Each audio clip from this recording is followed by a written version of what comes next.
అదే RTV app వార్తల్ని క్షణాల్లో చదివే అవకాశం ఉంటుంది. ఒక న్యూస్ పేపర్, ఒక టెలివిజన్ ఛానల్ మీ చేతుల్లో ఎప్పుడూ ఉంటాయి.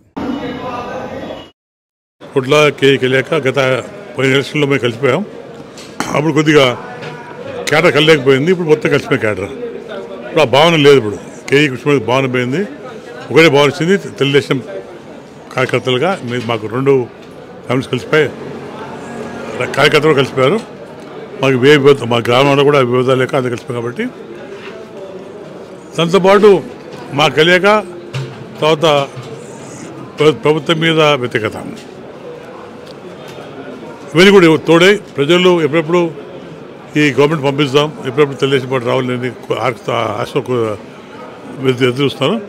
దానికి కారణాలు కూడా చాలా ఉన్నాయి. ఏ గ్రామాలు కూడా అభివృద్ధి జరగలేదు సరిగా. ఈరోజు డోన్లో ఇక్కడ మంత్రి చెప్పుకుంటున్నాడు అభివృద్ధి బాగా జరిగిందని. ఎక్కడ అభివృద్ధి అడుగుతాను నేను అంటే రాష్ట్రంలో ఒక డోను పురేలు తప్పని ఎక్కడ అభివృద్ధి కాలేదు. నాకు తెలిసిన ప్రకారం ఎందుకంత పాఠశాలలు చూపిస్తారు. ప్రభుత్వం ఉన్నప్పుడు ముఖ్యమంత్రి ఉన్నప్పుడు అన్ని ప్రాంతాలకు కూడా సమానం డబ్బులు ఇవ్వాలి. కేవలం డోను 2,000 కోట్లు ఇచ్చారు. అలాగే పురేలతో 4,000 కోట్లు ఇచ్చారు. ఆ 4,000 కోట్లలో 2,000 కోట్లు కూడా ఎవరు కార్యకర్తగా ఇవ్వలేదు. పని లేకుండా మొత్తం వాళ్ళ జోబులకే పోయినాయి. అంటే వాళ్ళ నాయకుల జోబులు పోయినాయి. ఇక్కడ ముఖ్యమంత్రి కానీ ఇక్కడ కానీ ప్రజలు బాగా అవేర్నెస్ వచ్చింది.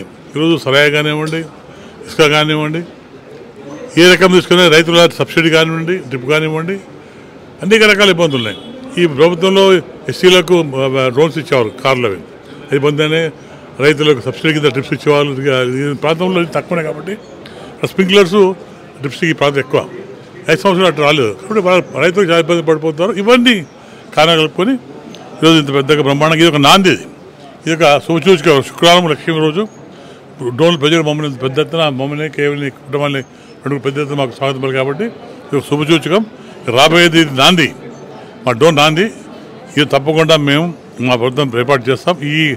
ఈ గాలి, ఈ మాకు మురిగింపు రాష్ట్రం మొత్తం కూడా పోతుంది. స్పందన స్ఫూర్తి వస్తుంది. డోన్లో బ్రహ్మాండం జరిగింది, మేమేం చేయకూడదు ఒక స్ఫూర్తి మేము ఇచ్చాం. కాబట్టి ఇక్కడ మా ప్రజలకు డోన్ ప్రజలకు నా తప్పున కోట్ల కుటుంబం తప్పున కేకు తప్పున ప్రజలను అభినందిస్తున్నా. ఇంత పెద్ద సహకారం ఇచ్చి మమ్మల్ని దిగ్విజయం చేసాం. కాబట్టి అదే ఉత్సాహంతో ముందు పోతే తప్పకుండా రాష్ట్రంలో తెలుగుదేశం ప్రభుత్వం వస్తుంది. తప్పకుండా మన కష్టాలు తీసుకుందాం. మన ప్రాజెక్ట్ పెండింగ్ కానివ్వండి, ఇండస్ట్రీస్ ఇక్కడ ముఖ్యంగా మైనర్స్ ఎక్కువ ఉన్నాయి. మినరల్స్ దానికి సంబంధించిన ఇండస్ట్రీస్ కానివ్వండి, చాలామంది జుర్మాలు వేస్తారు, చాలామంది ఇండస్ట్రీస్ బంద్ చేసుకోవాలి. ఎవరు యోగం చేపిస్తాం. చేపించి ప్రశాంతంగా కులమత్తం లేకుండా మేము ఎంత అభివృద్ధి ముందు పోతాం. ఆశ మా మీద ఉంది, మా మీద, మా కుటుంబం మీద కుటుంబం. కాబట్టి ప్రజలు మమ్మల్ని నమ్ముకున్నారు. కాబట్టి వాళ్ళ నమ్మకాన్ని మేము వాళ్ళ నమ్మకంతో పాటు ఉండి తప్పకుండా మేము ఎంత కలిసి అభివృద్ధి ముందుకు పోతాం. కర్నూలులో ముఖ్యంగా కర్నూలు పార్లమెంట్ కానీ కంబైన్డ్ జిల్లాలో తప్పకుండా పెండింగ్ వర్క్ ఉంటే కంప్లీట్ చేసి అభివృద్ధి ముందుకు పోతాం. మరిన్ని వీడియోస్ కోసం ఛానల్ ని సబ్స్క్రైబ్ చేయండి. లేటెస్ట్ అప్డేట్స్ కోసం వాట్సాప్ ఛానల్ ని ఫాలో చేయండి. అండ్ లింక్ డిస్క్రిప్షన్ లో ఉంది.